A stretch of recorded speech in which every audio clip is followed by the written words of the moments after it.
सुनेत्रा पवारांचा अंदाज खरा ठरला. पटेल तटकर्णींस गेम केला. निवडणूक आयोगाला दुसरं पत्र. पटेलांनी पक्षाच्या संविधानात केलेले बदल रद्द करण्याची मागणी. राष्ट्रीय अध्यक्षाचे अधिकार पटेल वापरणार.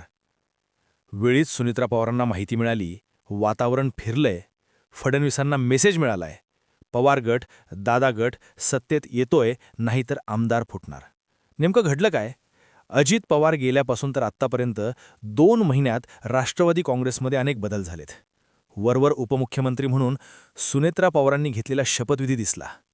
सुनेत्रा पवारांनी देवगिरीवरती आमदारांच्या घेतलेल्या बैठका दिसल्या. सुनेत्रा पवारांकडे मंत्रिपद दिली गेली हेही दिसलं आणि सुनेत्रा पवारांचे दौरेही दिसले. मात्र जे दिसलं नाही तेच आता सुनेत्रा पवारांनी सगळ्यांसमोर आणलंय. 28 जानेवारीनंतर सुनील तटकरे आणि प्रफुल्ल पटेल यांनी निवडणूक आयोगासोबत काही पत्रव्यवहार केले. राष्ट्रवादी काँग्रेस पक्षाच्या संविधानात काही बदल केले आणि याची माहिती रोहित पवारांनी आधी आरोपांमधून केली आणि आता सुनेत्रा पवारांनी प्रॅक्टिकल केली. या अगोदरच म्हणजे जवळपास 4 ते 5 दिवस अगोदर सुनेत्रा पवारांनी निवडणूक आयोगाला पत्र लिहिलं.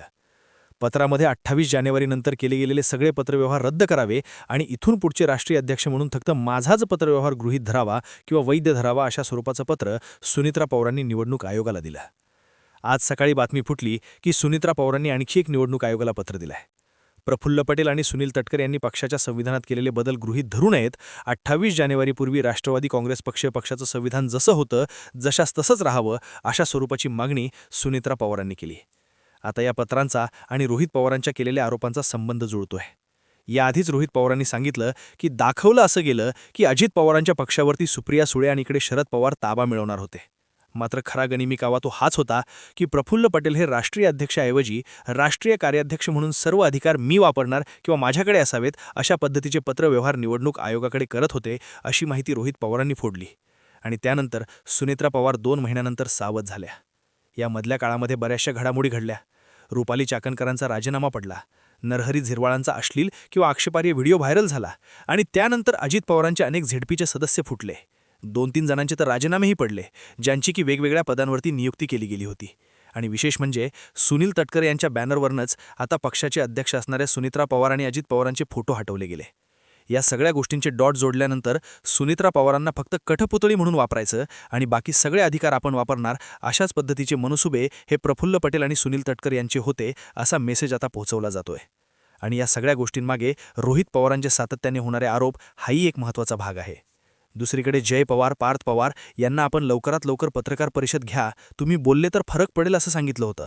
मात्र जय पवार ज्यांनी पत्रकार परिषद घेणार असं जाहीर केलेलं असताना सुद्धा त्यांची 9 मार्चची पत्रकार परिषद का झाली नाही याचं उत्तर अद्याप मिळालेलं नाहीये.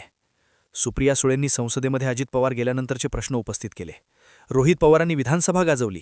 अजित पवार जे की महाराष्ट्राचे उपमुख्यमंत्री होते त्यांच्यावर बोलायला कुणाला वेळ नाहीये, कुणी वेळ देत नाहीये, 2 आणि 3 मिनिटांमध्ये विषय संपवला असं सांगताय. अपघाताबाबतची चौकशी पुन्हा करावी यासाठी पुन्हा पत्र दिलं जातंय, पुन्हा आठवण करून दिली जातीये.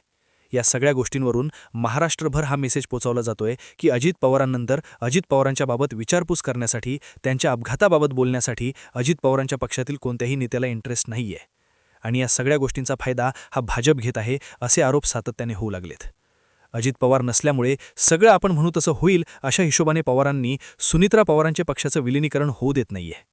आता या सगळ्या घडामोडींमध्ये शरद पवार आणि सुनेत्रा पवार हे जर विलिनीकरणाच्या मुद्द्यावर एक आले तर याचा अर्थ सुनेत्रा पवार पक्षातून सत्तेतून बाहेर पडतील असा नाही, तर शरद पवारांची सत्तेत एंट्री होईल आणि आता यासाठी कुठल्याही गोष्टीचा मध्ये अडथळा नसेल. कारण शरद पवारांनी जी बिनविरोध राज्यसभा काढलेली आहे ती बिनविरोध राज्यसभा फक्त महाविकास आघाडीच्या पाठिंब्यावर काढलेली नाहीये, तर भाजपच्याही पाठिंब्यावर काढली आहे.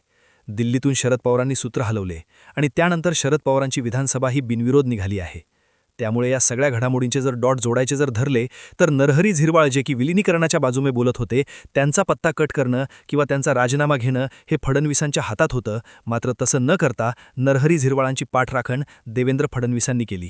याचा अर्थ आता तुम बोलोगे वही सब कुछ होगा अशा पद्धतीचं घडणार नाहीये. त्यामुळे फडणवीससुद्धा आता पवारांसोबत हातमिळवणी करण्यात इंटरेस्टेड आहेत का अशा सगळ्या घडामोडी दिसून येत आहेत. पण या सगळ्यांमध्ये गेम होतोय तो सुनील तटकरे आणि प्रफुल्ल पटेल यांचा.